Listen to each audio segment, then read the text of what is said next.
Orihuela, vista desde el Puente de Rusia. Llegamos al Puente de Rusia, en él nos espera Antonio Mazón. Antonio, ¿qué tal? Muy buenas. Buenos días, Alfonso. Seguimos conociendo la historia del Reino de Aragón, de Úrjula y del Reino de Murcia. Vamos allá, Antonio.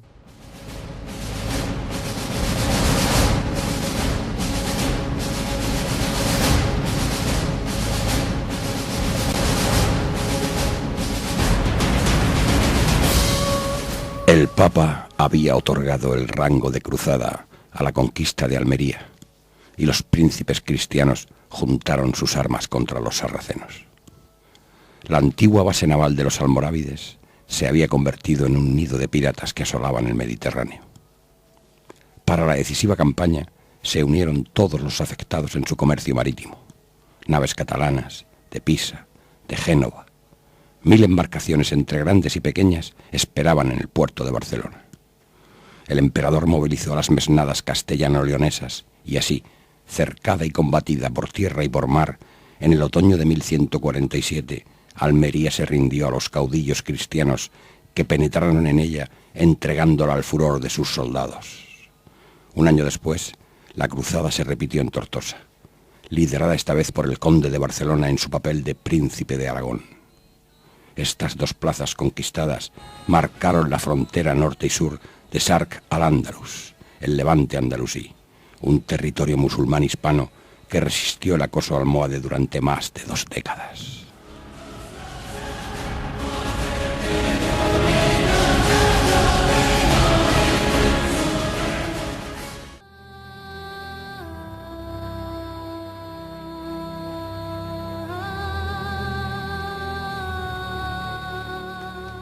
El elegido por Ramiro el Monje había sido todo un acierto.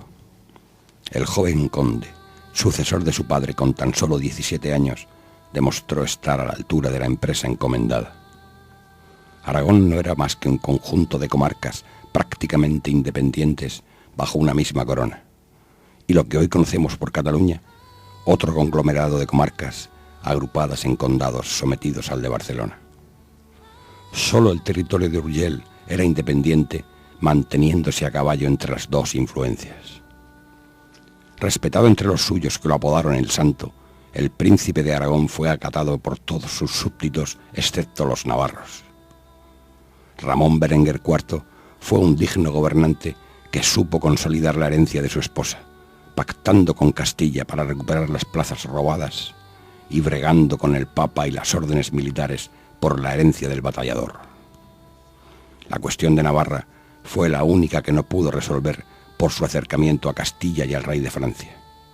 Precisamente pasó los últimos años de su vida absorbido por problemas más allá de los Pirineos, muriendo en Lombardía, donde había ido a entrevistarse con el emperador alemán Federico Barbarroja. Quizá por ello nombró tutor de su hijo al rey de Inglaterra, pero fue Petronila la encargada de organizar su herencia, reuniendo en Zaragoza a los nobles y obispos de Aragón y Cataluña para ratificar el testamento de su marido.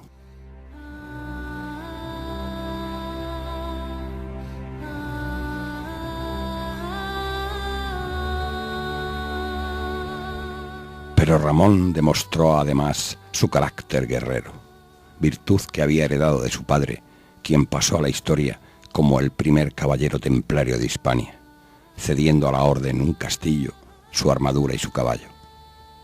Participó en la conquista de Almería que he narrado al principio.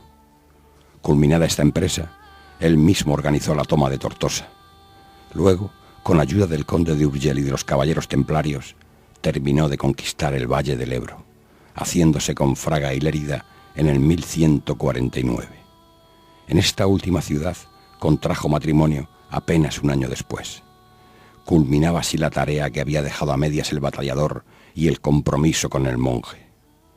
Las tropas andalusíes que pactaron la rendición emigraron al sur, haciéndose con los territorios de Levante, para protagonizar el devenir de nuestra historia durante casi un cuarto de siglo.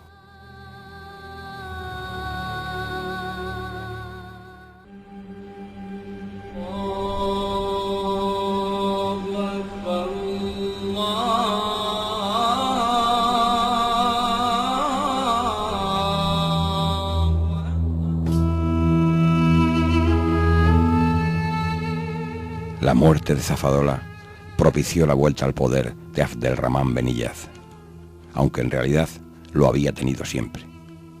Vamos a repasar su trayectoria haciendo hincapié en un detalle que no dejé claro hace 2 programas.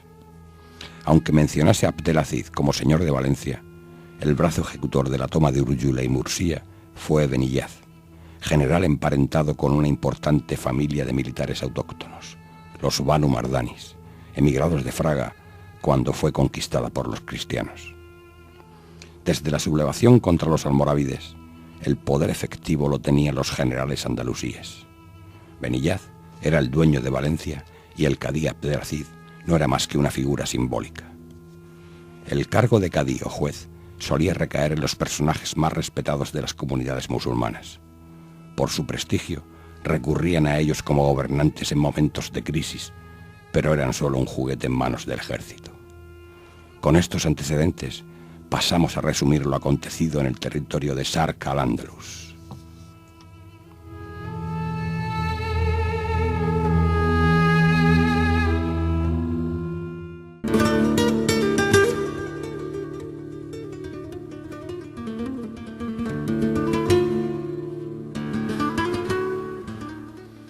Controlada Valencia, Beniyaz expulsó a la guarnición almorávibe de Játiva y llegó hasta Alicante.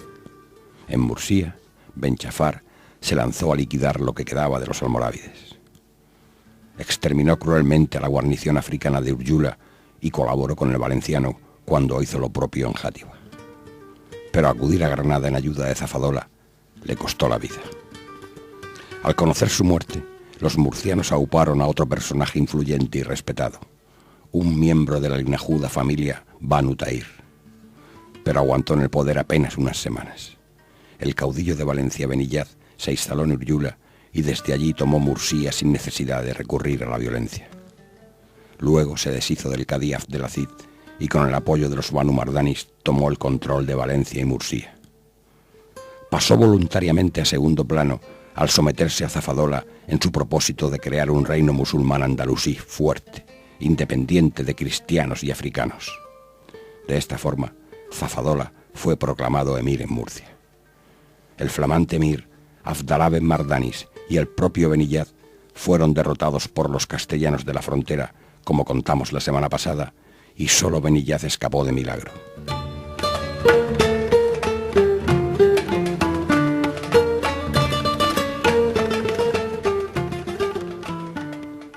Muerto Zafadola, el viejo general decidió gobernar directamente, proclamándose emir, con Muhammad ben Mardanix como lugarteniente.